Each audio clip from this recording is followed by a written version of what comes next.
الحق من ربك فلا تكن من الممترين.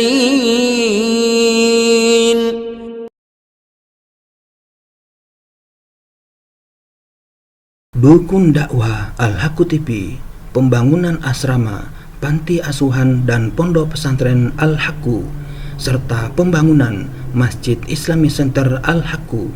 Salurkan donasi Anda melalui Bank Syariah Indonesia dengan nomor rekening 7726170370 dengan kode bank 451 atas nama Muhammad Rais, pengasuh panti asuhan dan pondok pesantren Al-Haqqu.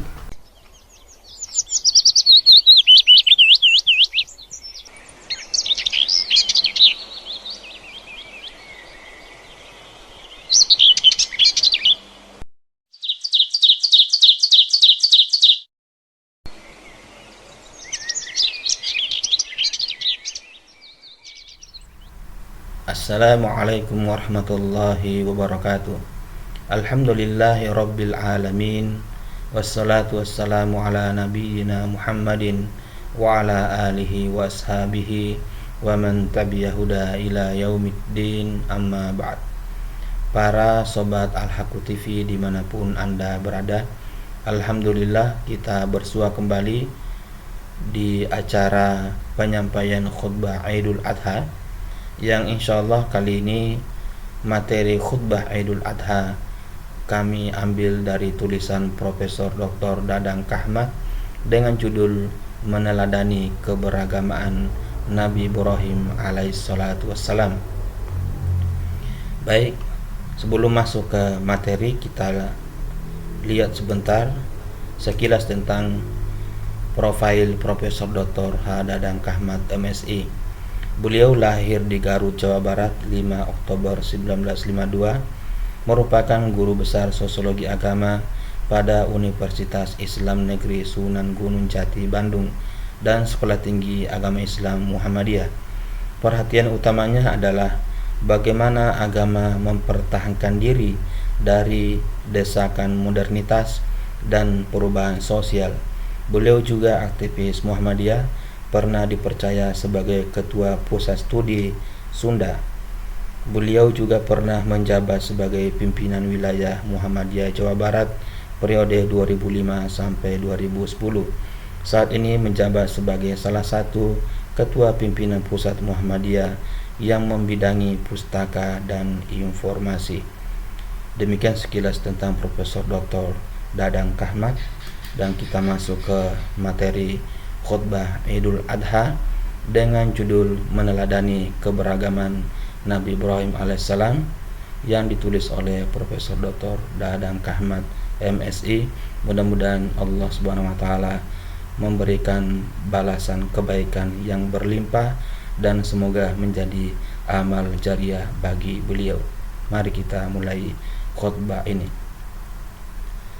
Assalamualaikum warahmatullahi wabarakatuh.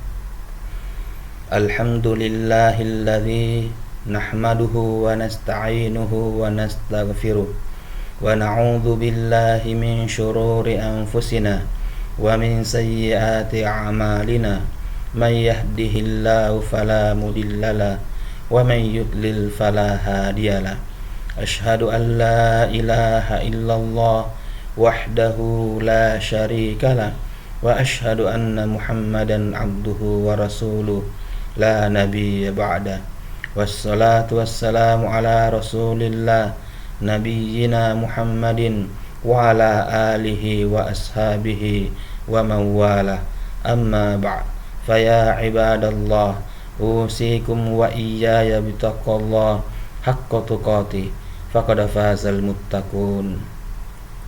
Allahu Akbar, Allahu Akbar, walillahil hamd. Hadirin jamaah Idul Adha yang dirahmati Allah Subhanahu wa taala, marilah kita panjatkan puji syukur kehadirat Allah Subhanahu wa taala.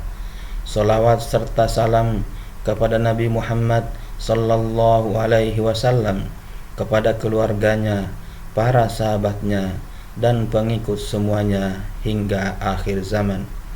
Di hari yang berbahagia ini kita merayakan Idul Adha, hari di mana kita dianjurkan bertakbir, melaksanakan sholat Id, dan menyembelih hewan korban. Walaupun masih dalam keadaan prihatin karena darurat wabah corona yang masih merebak di tanah air kita, bahkan di seluruh dunia, kita telah tetap melaksanakan ibadah yang dianjurkan oleh syariat, tetapi berpedoman kepada surat edaran pimpinan pusat Muhammadiyah nomor 6 tahun 2020, yaitu menyesuaikan pelaksanaan ibadah Idul Adha disesuaikan dengan protokol kesehatan. Bagi daerah yang dinyatakan berbahaya, sholat sunnah Idul Adha boleh tidak dilaksanakan, dan bagi yang berkehendak bisa dilaksanakan di rumah masing-masing. Sedangkan di daerah yang aman dari wabah dipersilahkan sholat di lapangan kecil dengan peserta terbatas, sehingga menghindari kontak fisik sebagai sumber penularan virus corona. Dalam keadaan darurat seperti sekarang ini, sholat di rumah beserta anggota keluarga boleh jadi jauh lebih bermanfaat dan lebih baik dibandingkan dengan sholat di tempat lain yang melibatkan banyak orang. Karena sholat di rumah jauh lebih aman dari penularan dibanding dengan sholat berjamaah di masjid atau lapangan. Sebab pusat penyebaran wabah melalui kerumunan karena adanya kontak fisik antara orang per orang, sehingga berlaku kaidah fikih la doror wala diror, jangan membahayakan diri sendiri dan jangan membahayakan orang lain. Jamaah sholat Idul Adha yang berbahagia, perayaan Idul Adha beserta ibadah kurban adalah ibadah yang mengingatkan kita kepada keimanan, kesabaran, kejujuran, serta ketaatan Nabi Ibrahim alaihissalam. Beliau adalah Nabi yang dikasihi Allah karena keimanan yang sangat kuat dan ketakwaan yang sangat tinggi. Beliaulah yang dalam pencariannya menemukan Tuhan Allah yang Maha Tunggal, yang Maha Kuasa dan Maha Besar. Kepadanya beliau menyerahkan diri secara bulat tanpa ada keraguan. Laqad kana lakum fihim uswatun hasanah liman kana yarjullaha wal yawmal akhir wa man yatawalla fa innallaha huwal ghaniyyul hamid. Sesungguhnya pada mereka itu, yaitu Ibrahim dan keluarganya, ada teladan yang baik bagimu, yaitu bagi orang-orang yang mengharap pahala Allah dan keselamatan pada hari kemudian. Dan barang siapa yang berpaling, maka sesungguhnya Allah dialah yang maha kaya lagi maha terpuji. Quran Surat Al-Mumtahanah ayat 6. Nabi Ibrahim meyakini bahwa apapun yang diperintahkan Allah sebagai suatu kebaikan yang harus ditunaikan tanpa ada penolakan. Maka ketika ada perintah Allah untuk meninggalkan istri dan anaknya yang masih bayi di lembah tandus dan sunyi sepi, beliau melaksanakannya dengan penuh ketaatan, yang akhirnya berujung kebaikan yang besar, keluar mata air Zam-Zam sebagai daya tarik bagi manusia lain untuk ikut menetap. Maka jadilah sekarang sebuah kota yang terkenal, yaitu Makkah Al-Mukarramah, yang dikunjungi jutaan kaum muslimin yang berziarah kepadanya. Ketaatan pada perintah Tuhan yang dilakukan Nabi Ibrahim sangat luar biasa, walaupun sesulit apapun dan melibatkan perasaan yang terdalam, beliau tetap melaksanakannya. Seperti halnya ketika Nabi Ibrahim diperintah mengorbankan putra tersayang Ismail beliau pun dengan penuh keyakinan tetap melaksanakannya.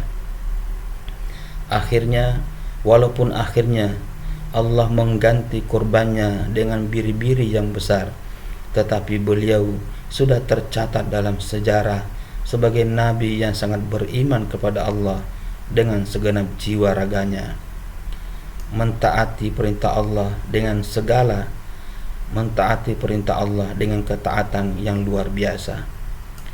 Untuk menghormati dan mencontoh ketaatan Nabi Ibrahim, kita diperintahkan untuk melaksanakan kurban dengan binatang ternak yang baik dan besar. Dan tradisi tersebut sampai hari ini dilaksanakan oleh segenap kaum muslimin di seluruh dunia. Sebagai suatu simbol ketaatan dan keikhlasan kepada Allah Tuhan semesta alam. Inna a'tainakal kausar fasholli li rabbika wanhar inna syani'aka huwal abtar. Sesungguhnya kami telah memberi kamu nikmat yang banyak, maka laksanakan solat kepada Tuhanmu dan berkorbanlah. Sesungguhnya orang yang membencimu adalah orang yang terputus. Quran Surat Al-Kautsar ayat 1-3. Ketaatan, keikhlasan, dan pengorbanan harus menjadi bagian dari kehidupan kaum muslimin. Dalam keadaan situasi darurat wabah seperti sekarang ini, di mana banyak orang yang kesulitan untuk memenuhi kebutuhan hidup sehari-hari, maka kita harus terpanggil membantu dengan harta kita yang kita cintai, sebagian kecil atau sebagian besar, untuk dipakai membantu mengurangi kesengsaraan mereka. Laisal mu'minul ladzi yashba' wa jaruh ja'iun ila jambi. Laisal mu'minul ladzi yashba' wa jaruhu ja'iun ila jambi. Tidak beriman seseorang jika dirinya kenyang sedangkan tetangganya kelaparan. Oleh karena itu, pimpinan pusat Muhammadiyah melalui surat edaran nomor 6 tahun 2020 menganjurkan seluruh warganya untuk menggunakan uang pembelian hewan kurban disumbangkan untuk menanggulangi dampak negatif dari wabah pandemi COVID-19 yang luar biasa ini.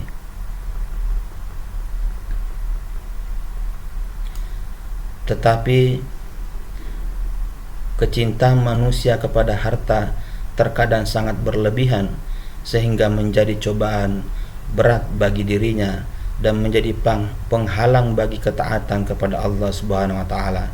Sehingga Allah menyatakan dalam Al-Qur'an surah At-Taghabun ayat 15, "Innama amwalukum wa auladukum fitnah wallahu indahu ajrun azim." Sesungguhnya hartamu dan anak-anakmu adalah cobaan bagimu, dan di sisi Allah ada pahala yang besar. Keengganan berinfak dan bersedekah adalah karakter manusia kikir karena mereka sangat mencintai harta yang dimilikinya. Walaupun Allah Subhanahu wa taala banyak menekankan dalam berbagai ayat dalam Al-Qur'an keutamaan bersedekah, bahkan disamakan dengan memberi pinjaman kepadanya yang akan dibayar dengan berlipat ganda di dunia, juga dijanjikan pahala besar di akhirat. Bagi sebagian besar manusia menganggap bahwa harta yang dimilikinya itu akan mengekalkan kehidupan di dunia. Mereka enggan untuk berinfak, padahal harta menurut pandangan agama hanya perhiasan kehidupan dunia yang sifatnya sementara. Firman Allah Subhanahu wa taala, "Wailun likulli humazatil lumazah alladzi jama'a malahu wa 'addada yahsabu anna malahu akhlada." Celakalah orang yang mengumpat dan mencela, yaitu orang selalu mengumpulkan harta dan menghitung-hitungnya. Mereka menyangka bahwa hartanya dapat mengekalkannya. Quran Surat Al-Humazah ayat 1-3. Dan sabda Rasulullah SAW, Yaqulu ibnu Adam mali mali qal wa hal laka ya ibna Adam min malik illa ma akalta fafnaita aw labista fa ablaita aw tasaddaqta fa amdaita.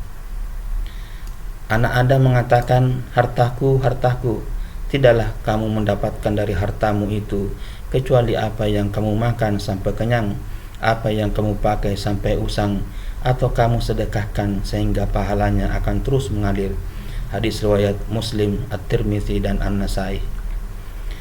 Pada zaman para sahabat Nabi SAW di Madinah, mereka memberi pertolongan kepada orang lain yang kesusahan sangat luar biasa. Kadang bantuan yang diberikan melebihi keperluan untuk dirinya sendiri, bahkan mereka rela tidak makan demi untuk memberi makan sahabatnya yang kelaparan. Seperti yang digambarkan Al-Quran dalam surah Al-Hasyr ayat 9, wa yusiruna ala anfusihim walau kana bihim khasasah wa man yuqa syuhha nafsihi faulaika humul muflihun. Dan mereka kaum Ansor mengutamakan Muhajirin atas dirinya sendiri, dan meskipun mereka juga memerlukan. Dan barang siapa yang dijaga dirinya dari kekikiran, maka mereka itulah orang-orang yang beruntung. Potongan surah Al-Hasyr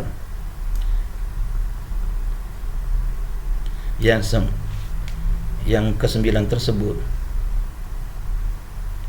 menggambarkan betapa para sahabat saling mengasihi dan saling menolong di antara mereka, bagaikan bangunan yang sangat kokoh. Memberi tumpangan rumah bagi yang tidak punya rumah, dan berbagi makan dengan mereka yang tidak punya penghasilan, walaupun dalam keadaan dirinya pun kesusahan. Mereka itulah para dermawan yang selalu dipuji Allah dan akan diberi keberuntungan serta kebahagiaan oleh Allah Subhanahu wa taala sepanjang masa. Pemurah itu karakter orang soleh, dan para nabi dirahmati hidupnya dan diberkahi hartanya. Hadirin yang berbahagia, sekadar merenungi kembali momentum Idul Adha, kesanggupan Nabi Ibrahim mengorbankan anak kandungnya sendiri, Nabi Ismail, di samping menguji ketaatan beliau bahwa perintah Allah Subhanahu wa taala yang harus dipatuhi. Juga Allah Subhanahu wa taala memberi peringatan kepada umat yang akan datang, termasuk kita, bahwa setiap orang harus sanggup mengorbankan diri, keluarga, dan harta benda yang disayangi demi menegakkan perintah Allah. Hidup adalah satu perjuangan, dan setiap perjuangan memerlukan pengorbanan. Tidak akan ada pengorbanan tanpa kesusahan. Justru kesediaan seseorang untuk melakukan pengorbanan, termasuk uang dan harta,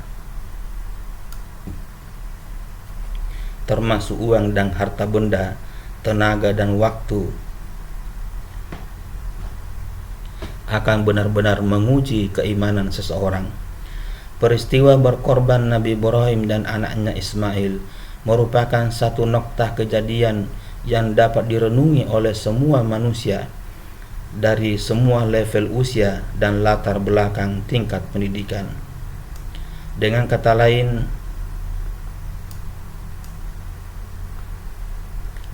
lain, semangat berkorban adalah tuntutan paling besar yang ada dalam lingkungan keluarga, masyarakat, maupun agama, bangsa, dan negara. Allahu Akbar, Allahu Akbar, walillahil hamd. Di akhir khutbah ini, marilah kita berdoa kepada Allah agar segala musibah dan kesulitan cepat berlalu, diganti dengan keamanan, kesejahteraan, dan kebahagiaan. Allahumma salli ala Muhammad wa ala ali Muhammad kama sallaita ala Ibrahim wa ala ali Ibrahim, wa barik ala Muhammad wa ala ali Muhammad kama barakta ala Ibrahim wa ala ali Ibrahim innaka Hamidum Majid. Allahumma ya Allah yang Maha Kuasa, pada hari ini kami kami berkumpul di lapangan ini untuk melaksanakan perintah-Mu, melampiaskan rasa syukur kepadamu, menyatakan rasa bahagia atas perjuangan kami selama ini. Terimalah segala amal kami, ampunilah segala dosa kami, dosa ibu bapa kami, dosa keluarga kami, dan dosa kaum muslimin muslimat yang hidup maupun yang telah wafat. Ya Allah, hari ini kami melaksanakan ibadah salat dan kurban yang kami sisihkan dari harta halal kami selama ini. Semuanya hanyalah mengejar ridho-Mu, mengharap ampunan-Mu, membersihkan kotoran jiwa yang mengganggu. Terimalah pengorbanan kami ya Allah, gantilah dengan ridho-Mu, ampunan-Mu, dan surga-Mu. Ya Allah, Engkau tahu negeri kami dihuni oleh 90% umat Islam yang selalu mengagungkan asma-Mu, menjaga agama-Mu. Jangan timpakan kepada kami ujian dan siksaan dari akibat kesalahan dan keserakahan para pemimpin kami. Ampunilah kami, hindarkanlah kami dari wabah penyakit yang membahayakan kami. Jadikanlah negeri kami negeri yang aman, sentosa. Berilah penduduknya rezeki dari buah-buahan, terutama orang yang beriman kepadamu dan hari akhir-Mu. Ya Allah, tolonglah saudara kami di mana saja mereka berada yang sedang menderita karena tertimpa musibah, bencana, wabah penyakit. Berilah mereka kesabaran dan penggantian harta dan jiwa yang telah hilang dengan yang lebih baik. Ya Allah, cegahlah maksud buruk dari orang-orang yang menggunakan kesempatan dalam situasi darurat pandemik ini untuk menggolkan cita-cita ideologi mereka yang bertentangan dengan agama-Mu. Hindarkanlah negara kami dari perpecahan dan permusuhan, dan hanya kepadamu lah kami semua berharap. Ya Allah, hajat kami kepadamu begitu banyak, hanya Engkaulah yang mengetahui seluruh hajat dan kebutuhan kami. Kami memohon kepadamu ya Karim, sepanjang hajat dan kebutuhan kami ini baik menurut-Mu dan memberi kemaslahatan dunia dan akhirat bagi kami, maka penuhilah hajat dan kebutuhan kami ini. Ya Allah, hajat kami kepadamu begitu banyak, hanya Engkaulah yang mengetahui seluruh hajat dan kebutuhan kami. Kami memohon kepadamu ya Karim, sepanjang hayat dan kebutuhan kami ini baik kepadamu, sepanjang hajat dan kebutuhan kami ini baik menurut-Mu dan memberi kemaslahatan dunia dan akhirat bagi kami, maka penuhilah hajat dan kebutuhan kami ini, juga hajat dan kebutuhan istri, keluarga, orang tua dan saudara serta sahabat kami. Ya Allah, tiada tempat berharap bagi kami selain kepadamu, tiada tempat bergantung bagi kami selain Engkau tempat kembali kami. Penuhilah seluruh harapan kami ini ya Allah, dengan Kau ijabah seluruh pinta dan harapan kami ini. Sungguh Engkau zat yang tidak pernah mengingkari janji. Rabbana la tuakhidna in nasina aw akhtana, Rabbana wa la tahmil alaina isran kama hamalta walal ladzina min qablina, Rabbana wa la tuhammilna ma la taqata lana bi, wa'fu anna waghfir lana warhamna anta maulana fansurna 'alal qaumil kafirin. Wassalamualaikum warahmatullahi wabarakatuh.